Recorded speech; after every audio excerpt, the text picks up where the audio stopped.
Kim Jong உன்னின் ரகசிய இல்லம். நீங்கள் இப்போது பார்ப்பது மனித வரலாற்றிலேயே மிக கடுமையான பாதுகாப்பு வளையத்தைக் கொண்ட ஒரு இடத்தின் சாட்டிலைட் படம். இது வடகொரிய அதிபர் கிம் ஜோங் உன்னின் வீடு என்றும் அழைக்கப்படுகிறது.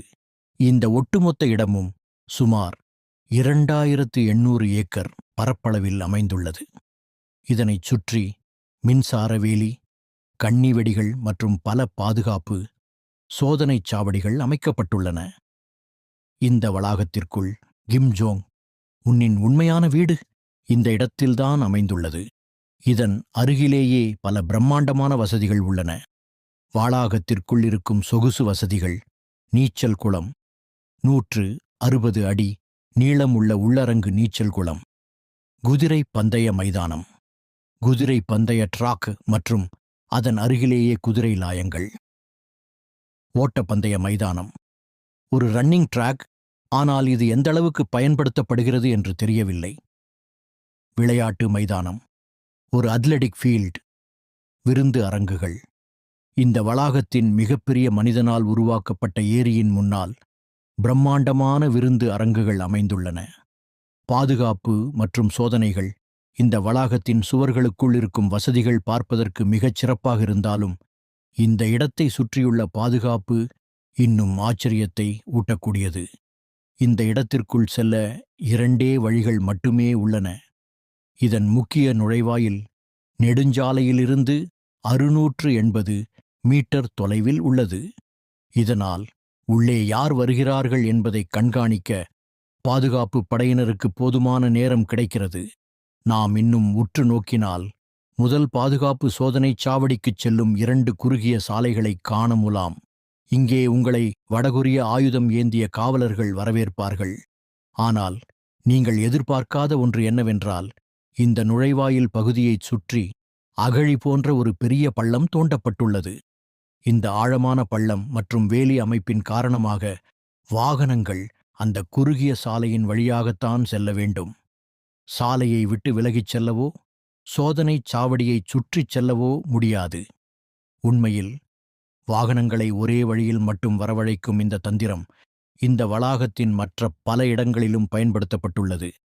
நெடுஞ்சாலையில் உள்ள இந்த முதல் சோதனைச் சாவடியை கடந்த பிறகு கிம் ஜோங் உன்னின் முதன்மை இல்லமான ரியோங்சாங் இல்லத்தை அடைவதற்குள் நீங்கள் மேலும் 3 சோதனைச் சாவடிகளை கடக்க வேண்டும். நான் இதனை முதன்மை இல்லம் என்று ஏன் கூறுகிறேன் என்றால், கிம் ஜோங் உன் தங்கும் ஒரே இடம் இது மட்டும் அல்ல. நாடு முழுவதும் உள்ள ரகசிய இல்லங்கள் கிம் ஜோங் உன் எந்த நேரத்தில் எங்கே இருக்கிறார் என்பதை கண்டறிவதை கடினமாக்குவதற்காக வடகொரியா முழுவதும் அவருக்காக பல இல்லங்கள் கட்டப்பட்டுள்ளன. இதனால் ரியோங்சாங் இல்லம் என்பது பலவற்றில் ஒன்று மட்டுமே. பிற முக்கிய இல்லங்கள்: காங்டாங் இல்லம் மலைகளுக்கு சற்று மேலே அமைந்துள்ளது. ஷிஞ்சு அதிகாரப்பூர்வ இல்லம் சீனா எல்லைக்கு அருகில் அமைந்துள்ளது. ரியோக்போ, சம்சான், பியாங்சாங், ஒன்ஷான், நாம்போ, யாங்சாங் மற்றும் பல இல்லங்கள். வடகொரியா முழுவதும் பரவியிருக்கும் இந்த பிரம்மாண்டமான சொகுசு இல்லங்கள் வடகொரிய மக்கள் தினசரி எதிர்கொள்ளும் வறுமை மற்றும் பசிக்கும் முற்றிலும் மாறானதாக இருக்கின்றன. கிம் ஜோங் உன்னின் சொகுசு ரயில் பயணம். சரி, கிம் ஜோங் உன் ஒரு இல்லத்திலிருந்து மற்றொரு இல்லத்திற்கு எப்படி பயணம் செய்கிறார்? இந்த இல்லங்கள் எப்படி இருக்கின்றன விரிவாகப் பார்ப்போம். கிம் ஜோங் உன் பெரும்பாலும் இந்த இடங்களுக்குச் செல்ல ஒரு விரிவான ரயில் அமைப்பை பயன்படுத்துகிறார். உண்மையில் ஷாட்டிலைட் படங்கள் மூலம் இந்த ரகசிய ரயில் நிலையங்களைக் கண்டறிவதுதான் வடகொரிய அதிபரின் இல்லங்கள் எங்குள்ளன என்பதை கண்டுபிடிப்பதற்கான சிறந்த வழியாகும். கிம் ஜோங் உன் ரயிலில் மட்டுமே பயணம் செய்கிறார், ஏனெனில் அவருடைய தந்தைக்கு பறப்பதில் கடுமையான பயம் இருந்தது. அந்த பயம் இவருக்கும் வந்திருக்கலாம். கிம் ஜோங் உன் பயணிக்கும் இந்த ரயில் பெரும்பாலும் ஏர்ஃபோர்ஸ் 1 விமானத்திற்கு இணையாக ஒப்பிடப்படுகிறது. இதில் 21 பெட்டிகள் உள்ளன. அவை அனைத்தும் புல்லட் புரூஃப் கொண்டு துளைக்காதவை. இதில் பாதுகாப்பு காவலர்கள், மருத்துவர்கள், குடும்ப உறுப்பினர்கள் மற்றும் அதிபர் என பெரிய குழுவே பயணம் செய்யும். இந்த ரயில் மணிக்கு 37 மைல் வேகத்தில் மட்டுமே செல்லும் என்பதால் நாட்டின் தெற்கு பகுதியிலிருந்து வடக்கு பகுதிக்குச் செல்ல சில நாட்களாகும். ஒருவேளை தாக்குதல் ஏதேனும் நடந்தால் தப்பிப்பதற்காக இதனுடன் ஒரு ஹெலிகாப்டரும் இணைக்கப்பட்டிருக்கும். காங்டாங் மற்றும் பிற இல்லங்களின் கட்டமைப்பு கிம் ஜோங் உன்னின் முதன்மை இல்லத்திலிருந்து சற்று தொலைவில் உள்ள ரயில் நிலையங்களில் ஒன்று காங்டாங் இல்லத்தில் உள்ளது. இது பெரும்பாலும் அதிபரின் கோடைகால தங்குமிடமாக பயன்படுகிறது. இந்த காங்டாங் இல்லத்தில் பல வீடுகள், நீச்சல் குளங்கள், மற்றொரு குதிரை பந்தய மைதானம் மற்றும் பலத்த பாதுகாப்பு அமைப்பு உள்ளன. இங்கே இருப்பது பழைய வடகொரிய அதிபர் கிம் ஜாங் இல்லின் வீடு என்றும், வடக்கே இருக்கும் புதிய கட்டிடம் கிம் ஜாங் உன் தங்கும் இடம் என்றும் நம்பப்படுகிறது. இந்த இல்லத்தை பற்றி பொதுவெளியில் பகிரப்பட்ட ஒரே ஒரு புகைப்படம் இது மட்டும்தான். இது பல மனிதனால் உருவாக்கப்பட்ட எரிகளைக் கொண்ட ஒரு மலைப்பாங்கான பகுதி.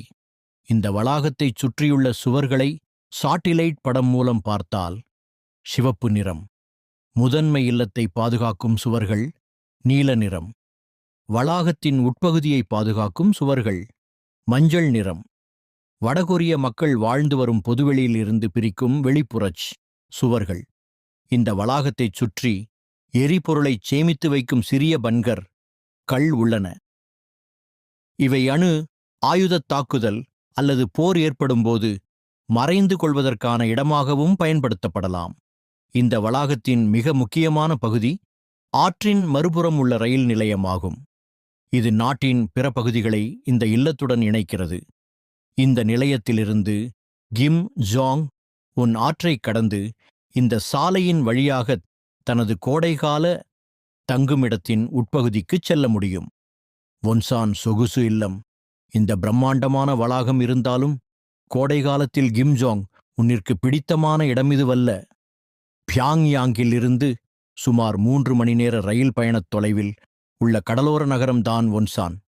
இங்கே கிம் ஜாங் உன்னின் மாராலாகோ பாணி சொகுசு இல்லம் உள்ளது. ஜப்பான் கடலை நோக்கியவாறு அமைந்துள்ள இந்த ஒன்சான் இல்லத்தில் 9 பெரிய விருந்தினர் வீடுகள், ஒரு பொழுதுபோக்கு மையம், அதிபரின் தனிப்பட்ட வீடு மற்றும் அவருடைய மெகா சொகுசு படகிற்கான ஒரு பெரிய தங்குமிடம் ஆகியவை உள்ளன. ஆற்றைக் கடந்து செல்லும் இந்த பாலத்தின் வழியாகச் சென்றால் அதிபர் பயன்படுத்தும் ரயில் நிலையத்தைக் காணலாம். இதனுடன் மற்றொரு குதிரை பந்தய மைதானமும் உள்ளது. இந்த நிலப்பரப்பு முன்பு ஒரு விமான நிலையமாக இருந்தது. ஆனால் அதிபரின் குதிரை சவாரி பொழுதுபோக்கிற்காக இது மாற்றப்பட்டது. கடலுக்கு அருகில் அதிபரின் தனிப்பட்ட கடற்கரையை பாதுகாக்கும் சில பாதுகாப்பு படகுகள் உள்ளன. நிலப்பரப்பிலிருந்து பார்த்தால் இந்த கடற்கரை பெரிய மலைகளால் இயற்கையாகவே மறைக்கப்பட்டுள்ளது. இந்த கட்டிடங்களை இன்னும் உற்று நோக்கினால் ஒரு தியேட்டர் மற்றும் இண்டோர் பாஸ்கெட்பால் கோர்ட் இருப்பதைக் காணலாம். மலையின் உச்சியில் பழைய அதிபர் கிம் ஜாங் இல்லின் இல்லம் உள்ளது. ஆனால் கிம் ஜோங் உன் ஆட்சிக்கு வந்ததும் கடலுக்கு அருகில் அவருக்காக ஒரு பெரிய வில்லா கட்டப்பட்டது. அதன் கீழே நண்பர்கள் மற்றும் குடும்பத்தினர் தங்குவதற்கான சிறிய வில்லாக்கள் உள்ளன. கடந்த 10 ஆண்டுகளில் வடகொரியாவின் மிகவும் இரகசியமான பகுதியில் ஒன்சான் கடற்கரைக்கு அப்பால் ஒரு புதிய இல்லம் கட்டப்பட்டுள்ளது. கிம் ஜோங் உன் தனது சொகுசு படகு மூலம் இங்கே பயணம் செய்கிறார். இந்த புதிய இல்லத்தில் அவரது படகுகளை நிறுத்த பெரிய தங்குமிடம் உள்ளது. இதன் நடுவில் கிம் ஜோங் உன்னின் முதன்மை இல்லமும் இடதுபுறம் விருந்தினர் வில்லாக்களும் உள்ளன. சீன எல்லை இல்லங்களும் அணு ஆயுத பின்னணியும் சமீப காலமாக கிம் ஜோங் உன் சீன எல்லைக்கு அருகில் உள்ள தனது வடக்கு இல்லங்களில் அதிக நேரத்தை செலவிடுகிறார். சீன எல்லைக்கு அருகில் ஷிஞ்சு இல்லம், சாங்ஷாங் இல்லம் மற்றும் பிக்டுசன் இல்லம் என 3 முக்கிய இல்லங்கள் உள்ளன. சீனா நீண்டகாலமாக வடகொரியாவிற்கு ஆதரவளித்து வருகிறது. வடகொரியா வீழ்வதை சீனா விரும்பவில்லை. ஏனெனில் அது நடந்தால் 26 மில்லியன் வடகொரிய அகதிகள் சீன எல்லைக்குள் நுழைவார்கள். இந்த இல்லங்களில் மிக முக்கியமானது பிக்டுசன் இல்லம். இது வடகொரியாவின் முன்னாள் அதிபரும் கிம் ஜோங் உன்னின் தந்தையுமான கிம் ஜாங் இல்லின் பிறந்த இடமாகும்.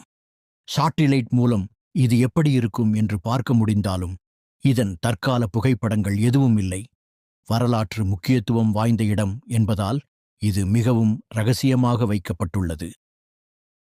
1941 சோவியத் யூனியன் இந்த நிலத்தை கட்டுப்பாட்டில் வைத்திருந்தபோது கிம் ஜாங் இல் பிறந்த மரக்குடில் இன்றும் இங்குள்ளது.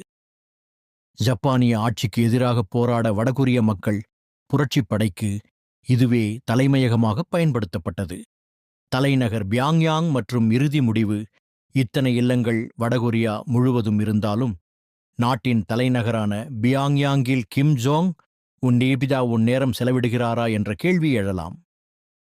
பியாங்யாங்கில் கிம் ஜோங் உன் தோன்றும் சில முக்கிய கட்டிடங்கள் உள்ளன. பியாங்யாங் சிட்டி ஹால் உள்ளூர் ஆட்சியை மேற்பார்வையிடும் இடம். கொரியன் சென்ட்ரல் நியூஸ் ஏஜென்சி வடகொரிய மக்களின் நன்மதிப்பை பெறுவதற்காக பிரச்சாரங்களை கட்டுப்படுத்தும் இடம். அரசாங்க அலுவலகங்கள், பாதுகாப்பு, வெளியுறவு, கல்வி, கலாச்சாரம் போன்ற துறைகளை கட்டுப்படுத்தும் இடங்கள். சுப்ரீம் பீப்பிள்ஸ் அசெம்பிளி சட்டங்கள் இயற்றப்படும் மற்றும் விவாதிக்கப்படும் இடம். வடகொரியா ஒரு சர்வாதிகார நாடு. அதாவது கிம் ஜோங் உன் என்ன சொல்கிறாரோ அதுதான் சட்டம். அப்படி இருக்கும்போது இத்தனை அரசாங்க கட்டிடங்கள் இருப்பது ஒரு முரண்பாடே. பியாங்யாங்கில் ரயில் நிலையம் இருந்தாலும் அதிபரின் ரயில் அடிக்கடி நகரத்திற்குள் வருவதில்லை. கிம் ஜோங் உன் தனது பெரும்பாலான முடிவுகளை வீடியோவின் ஆரம்பத்தில் நாம் பார்த்த பியாங்யாங்கில் இருந்து 15 கிலோமீட்டர் தொலைவில் உள்ள ரியோங்சாங் இல்லத்தில் இருந்துதான் எடுக்கிறார். இந்த இல்லத்தின் கீழே அணு ஆயுத தாக்குதலில் இருந்து பாதுகாக்கும் வகையிலான நிலத்தடிப்போர் தலைமையகம் உள்ளது. மேலும் ஒரு அணு ஆயுத அவசர நிலை ஏற்படும்போது கிம் ஜோங் உன் தனது மற்ற இல்லங்களுக்கும் ஏன் சீனாவுக்கும் தப்பிச் செல்வதற்கான ஒரு இரகசிய நிலத்தடி ரயில் பாதையும் இருப்பதாக நம்பப்படுகிறது. வடகொரியாவின் ஏவுகணை பாதுகாப்பு அமைப்பிற்கு மிக அருகிலேயே இந்த இல்லம் அமைந்துள்ளது. வடகொரியா தனது ஏவுகணை திறனை தொடர்ந்து அதிகரித்து வருகிறது. டிசம்பர் 18, 2023 அன்று அமெரிக்காவை தாக்கும் திறன் கொண்ட ஹவாசோங் 18 ஏவுகணையை சோதித்தது. அதன் பிறகு ஜனவரி 5, 2024 அன்று தென்கொரிய எல்லைக்கு அருகில் பீரங்கித் தாக்குதல்களையும் நடத்தியது. வடகொரியா தன் மீதான பொருளாதாரத் தடைகளை நீக்குவதற்காகவே இந்த அச்சுறுத்தல்களை விடுத்து வருகிறது. இந்த தடைகள் நீக்கப்பட்டால் அது மக்களுக்கு உதவும் என்று கிம்